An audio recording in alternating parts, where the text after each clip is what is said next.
मूल निवासियों के प्रति क्या है देश की न्याय व्यवस्था की मंशा? जब से हाथरस मामले के 4 आरोपियों में से 3 को अदालत ने सभी आरोपों से बरी किया है, तब से लोगों द्वारा अदालत के फैसले पर सवाल खड़े किए जा रहे हैं।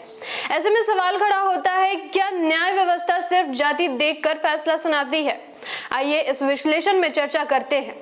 बिल्किस बानो निर्भया हत्याकांड से लेकर हाथरस कांड तक की। मैं आकृति कुमारी और आप देख रहे हैं MBN न्यूज नेटवर्क। देश की न्याय व्यवस्था से ऐसे फैसले निकल कर आए हैं जो न्याय व्यवस्था की निष्पक्षता पर गंभीर सवाल खड़े करते हैं, चाहे वो बिल्किस बानो का मामला हो या निर्भया सामूहिक दुष्कर्म का या फिर साल 2020 के हाथरस मामले का। दोषियों को सजा देने में होने वाली देरी तो देश की न्याय व्यवस्था के लिए आम है, लेकिन दोषियों को मामले से बरी कर देना कहीं न कहीं देश की न्याय व्यवस्था द्वारा पीड़ितों के साथ किया गया धोखा है।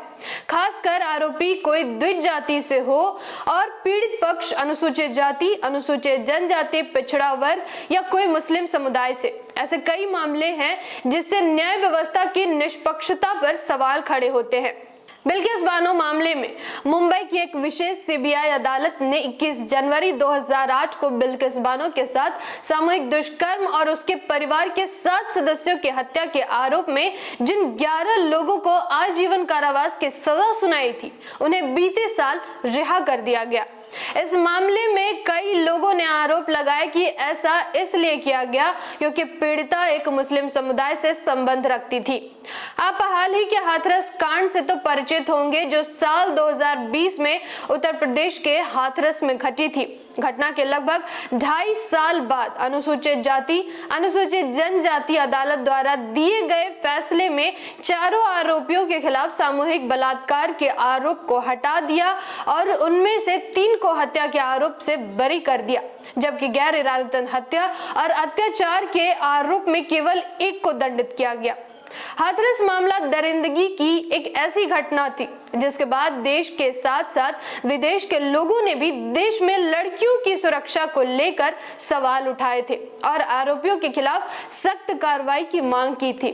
पीड़िता मनीषा ने भी अस्पताल में अपने बयान में आरोपियों के नाम सहित घटना को बताया था, लेकिन अदालत ने बयान को यह कहकर खारिज कर दिया कि मामले के राजनीतिकरण के बाद से महिला को बाहरी लोगों द्वारा शिक्षित किया गया था।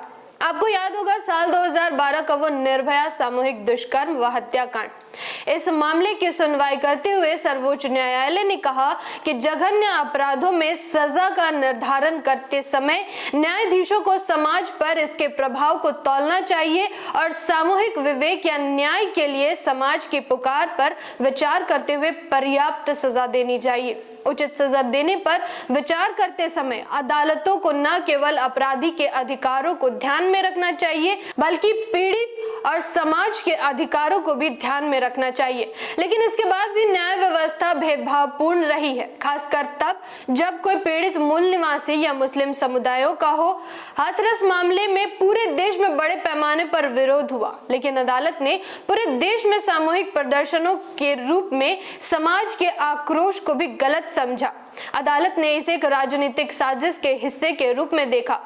बताते चले कि नेशनल लॉ यूनिवर्सिटी दिल्ली द्वारा की गई एक अध्ययन से पता चलता है कि 2016 तक मौत की सजा पाने वाले 75% से अधिक अपराधी अनुसूचित जाति, अन्य पिछड़ा वर्ग और अल्पसंख्यक समुदायों से थे।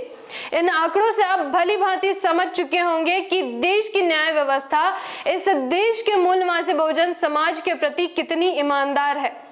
जागृति के इस मुहिम में आप हमारा साथ और सहयोग दें। जानकारी महत्वपूर्ण लगी हो तो वीडियो को लाइक, कमेंट और शेयर जरूर करें और हमारी वीडियो की नोटिफिकेशन सबसे पहले पाने के लिए सब्सक्राइब बटन को दबाकर नोटिफिकेशन ऑन कर लें। धन्यवाद।